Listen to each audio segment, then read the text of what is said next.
Assalamualaikum warahmatullahi wabarakatuh. Teman-teman sekalian yang berbahagia, pada kesempatan kali ini Bapak akan menyampaikan perkuliahan pengembangan media dan sumber belajar. Untuk pertemuan kali ini kita akan membahas berkaitan dengan pengembangan bahan ajar pembelajaran untuk SDMI. Jadi kita nanti Bapak akan menyampaikan bagaimana kita mengembangkan bahan ajar untuk pembelajaran DSD dan MI. Nah, ini bisa dilihat pembahasan kita ya.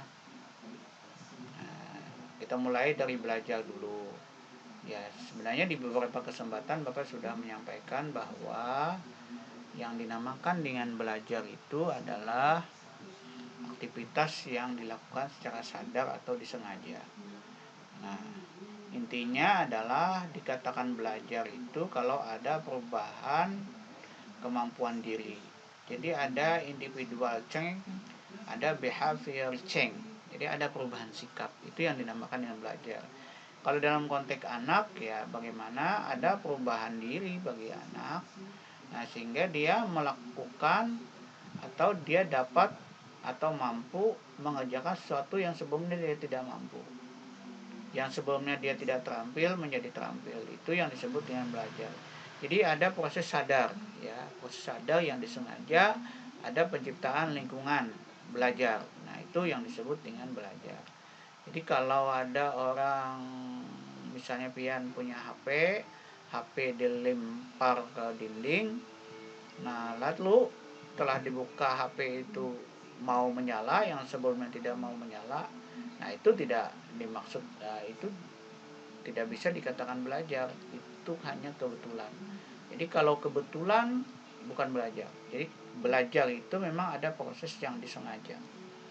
Itu disebut dengan belajar.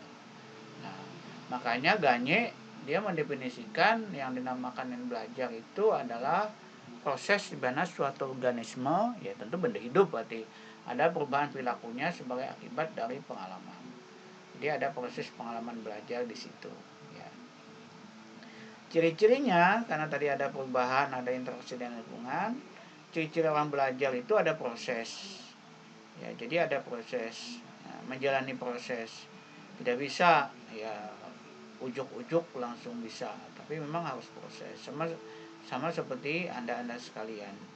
Ya, dari proses mulai dari awal ya sampai sejauh ini sehingga menjadi mahasiswa. Jadi kita tidak bisa instan. Jadi proses belajar itu memang proses yang dijalani ya secara terus menerus. Ya, seperti Bapak bilang tadi, ada juga proses behavior change. Jadi ada proses perubahan perilaku. Orang dikatakan sukses dalam belajar kalau dia ada perubahan sikap, perubahan tingkah laku. Jadi kalau kita merasa pian-pian merasa ketika introspeksi diri tidak ada perubahan ketika mulai dari SMA terus menjadi mahasiswa tidak ada perubahan tingkah laku, nah berarti tidak sukses belajarnya. Anda boleh dikatakan bahwa belajarnya tidak sukses. Ya, ada interaksi ya, interaksi. Jadi ada dua kutub, ada dua pihak interaksi, lalu ada keterlibatan lingkungan. Nah, itu yang dinamakan dengan belajar. Ya. Jadi ada keterlibatan lingkungan, tidak di alam gaib ya, tapi memang ada lingkungan nyata. Ya. Nah, kenapa hari ini kita membahas berkaitan dengan bahan ajar? Karena fungsi bahan ajar itu paling tidak yang pertama sebagai bahan belajar mandiri ya. Bentuknya nanti bisa bentuk modul, bisa juga bentuk alat peraga pembelajaran yang banyak juga dikerjakan di PGMI, bisa juga berperan sebagai sumber belajar. Karena memang bahan dan alat itu bagian dari sumber belajar. Ya, hardware dan software itu bagian dari sumber belajar. Nah, tentu masuk ini sudah Bapak terangkan berkaitan dengan sistem pembelajaran ya, instructional system. Sudah Bapak terangkan di perkuliahan yang lalu. Nah, tadi kita berkaitan dengan belajar, ya, sekarang kita membahas berkaitan dengan pembelajaran. Jadi istilah pembelajaran itu sebenarnya sama dengan belajar mengajar. Ya, jadi kalau dalam buku-buku itu biasanya istilah KBM, ya, kegiatan belajar mengajar. Kegiatan belajar mengajar itu ya disebut dengan pembelajaran. Jadi ada upaya desain, ya, penciptaan situasi sehingga di sana itu ada proses kegiatan belajar. Jadi ada peristiwa belajar, dan dari peristiwa belajar itu dapat memanfaatkan sumber belajar. Ya, yang pasti misalnya guru kan bagian dari sumber belajar, ya, untuk memperoleh pengalaman belajar ke siswanya. Ya, jadi pengalaman belajar ke siswanya. Jadi ada proses di situ. Makanya teori lama itu disebut dengan KBM, kegiatan belajar mengajar, yang sekarang disebut dengan pembelajaran. Nah, Morris Berry, ya, Berry Morris itu dia membuat pola, ya, berdasarkan teori, ya. Jadi dia menyebut ada istilah tradisional, ada istilah kombinasi, ada istilah bermedia. Yang paling modern itu yang bermedia. Jadi ada bahan ajar, ada guru, ada siswa. Itu yang paling tradisional. Jadi ada tradisional 2 itu sudah lebih maju, bahan ajar, guru, lalu ada media, lalu ada siswa. Jadi bahan ajar itu disampaikan lewat media oleh si guru.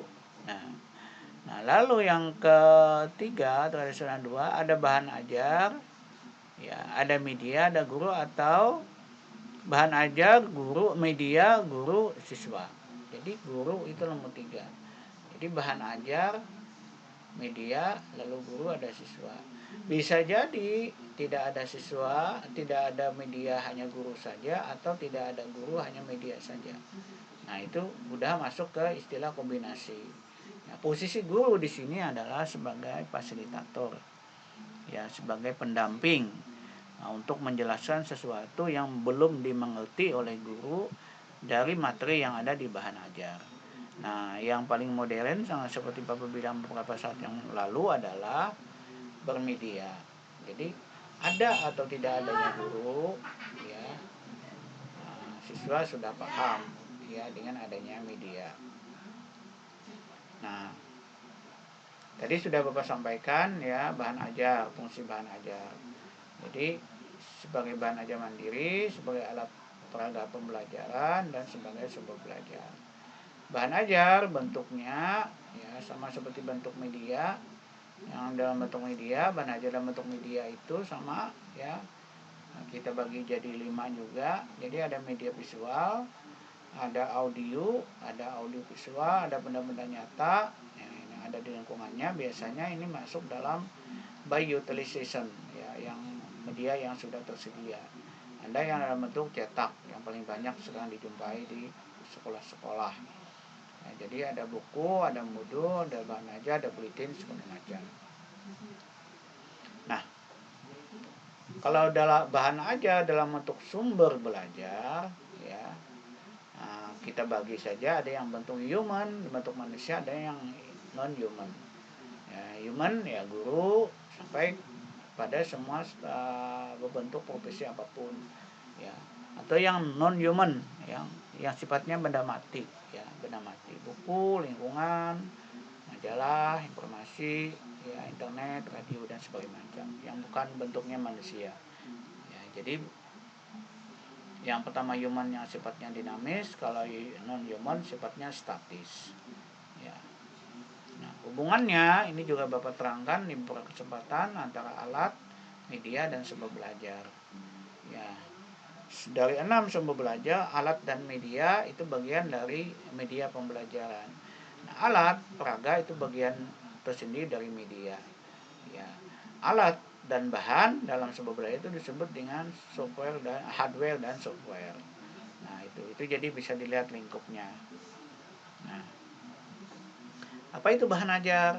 Ya, jadi bahan ajar itu intinya adalah ini. Jadi bahan yang didesain untuk mencapai tujuan pembelajaran, yang dia itu memuat ada materi, ada pesan, ada isi yang merupa ide, fakta, konsep, prinsip, kaidah, atau teori yang mencakup ya materi mata pelajaran ya, sesuai dengan disiplinnya. Nah, dan ada informasi lain juga sehingga dari bahan ajar ini dapat tercapai ya tujuan yang dikehendaki oleh kurikulum. Misalnya bahan ajar tematik misalnya. Nah, itu sesuai dengan tujuan kurikulum. Ya. Nah, untuk sekolah dasar tentu bahan ajar yang didesain yang bisa digunakan oleh siswa atau guru untuk mencapai tujuan pembelajaran di sekolah dasar. Nah, itu untuk bahan pembelajaran sekolah dasar. Nah, ketika kita membuat bahan ajar untuk mahasiswa SD atau sekolah-sekolah dasar atau MI, tentu kita harus mengenal dulu karakteristik si siswa. Ya.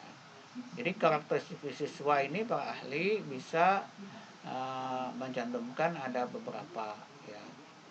Jadi yang pertama misalnya siswa SD itu ciri-cirinya adalah senang bermain, itu pasti. Rasa ingin tahunya tinggi, makanya dia banyak bertanya ketika di kelas, apalagi kalau masih kelas rendah. Suka berkelompok ya, makanya di dalam pengelolaan kelas sering sekali mereka jalan-jalan. Nah, lalu menyukai banyak gambar. Nah, ketika bikin caption, nah, jangan banyak tagnya, tapi banyak gambarnya juga. Ya, jadi menyukai banyak warna dan harus disertai dengan contoh, karena mereka menyukai yang sifatnya itu konkret ya. Izin Bapak minum dulu. Ya, menyukai konkret ya. Nah, itu. Ya, oke. Nah, bentuknya ada yang lengkap, ada yang tidak lengkap. Yang lengkap itu ya isi materinya memang sistematis. Ya, jadi ada bahan, ada tujuannya di situ, ya ada tujuan pembelajarannya, ya ada kompetensi dasar dengan dengan kompetensi inti ya, ada KI-nya juga ya, setelah itu ada materinya ya, ada ilustrasinya di dalam, ada juga mencantum alat peraganya ya, atau ada latihan ya, ada tugas di situ, ada evaluasi, ada umpan balik berupa kunci jawaban biasanya ya dalam evaluasi yang dilakukan. Ada yang tidak lengkap, jadi ada bagian dari komponen di atas saja. Jadi ada yang hanya berisi soal saja, atau hanya berisi ringkasan materi, langsung soal, tapi tidak ada jawaban, misalnya LKS misalnya. Nah, itu bentuk bahan ajar yang tidak lengkap. Ini kriteria Bapak cantumkan. Nah, ada 5 ini adalah ketika kita mau melihat apakah bahan ajar itu sesuai atau tidak. Jadi ini ada beberapa pertanyaan ketika kita melihat ada bahan ajar yang sudah ada. Ya, kita tanyakan bahan isinya, bagaimana tingkat kesukarannya, ya apakah di dalam juga ada memuat strategi pembelajaran tertentu, ya apakah perlu lagi ditambah strategi lain, ya lalu bagaimana cara evaluasinya. Itu kriteria bahan ajar biasanya. Nah, ini ketika kita mau membedakan antara buku teks dengan bahan ajar, jadi bisa dilihat ya, buku teks pasti secara umum, kalau bahan ajar sudah khusus memang dirancang bagaimana bahan ajar itu sesuai dengan kurikulum, sementara untuk buku teks belum tentu ya. Ciri-cirinya bisa dilihat, ini ada 5 ya, perbedaan antara buku teks dengan bahan ajar ya. Nah, perbedaan buku teks ya dengan bahan ajar juga bisa kita identifikasi ya, bisa kita identifikasi ya. Kalau buku teks ya biasanya ya sangat ilmiah, tidak spesifik ya, tapi kalau bahan ajar sudah sangat spesifik ya. Ini ada 6, bisa dilihat nih perbedaannya. Nah, bisa dilihat. Nah, untuk karakteristiknya ketika kita bikin bahan ajar atau ada bahan ajar yang ada untuk bahan evaluasi, bisa kita lihat ya.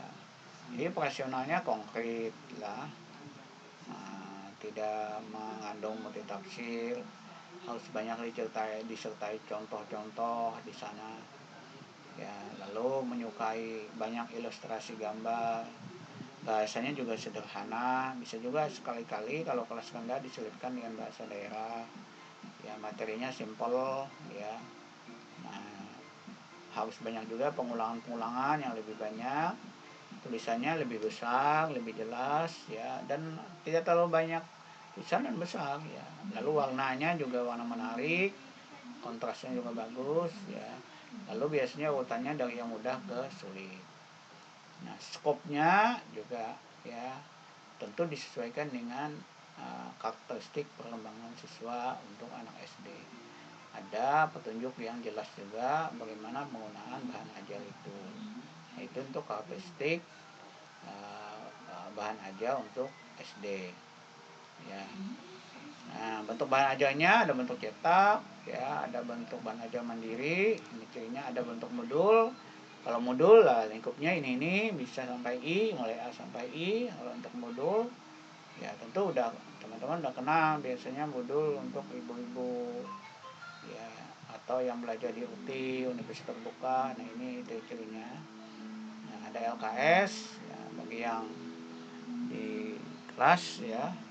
Nah, di kelas sedang ajar di sekolahan, atau sangat kenal itu lembaga kerja siswa. Langkah pengembangannya ya membuat GPPP atau silabus, lalu menulis bahan ajar cetak kalau dia bentuk cetak ya, online bisa juga di online kan, lalu dilakukan review oleh ahli atau review lapangan, kita revisi dan bisa digunakan. Jadi sederhana saja sebenarnya langkah-langkah pengembangan ketika membuat bahan ajar untuk SD ya. Karena bahan ajar ini tadi bagian dari sumber belajar ya, yang bisa digunakan untuk media dan bisa juga digunakan bagian dari alat ya, alat pembelajaran. Nah, bahan ajar sederhana ini yang dibikin oleh teman-teman juga bentuk 2 dimensi, ada yang bentuk 3 dimensi, yang dari pipa misalnya dari pipa sedotan dibikin ya, model miniatur, ada model rumah untuk 3 dimensi.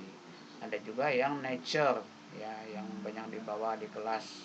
Saya lihat ada praktek di PPL misalnya, ada yang diawetkan ya, kupu-kupu yang diawetkan. Nah, herbarium namanya, ada insektarium dan segala macam, itu yang lia-lia ya. Ada juga yang grafis ya, yang grafis ada yang dalam bentuk grafis ini sampai kepada poster ya, banyak contoh itu penggunaan umum.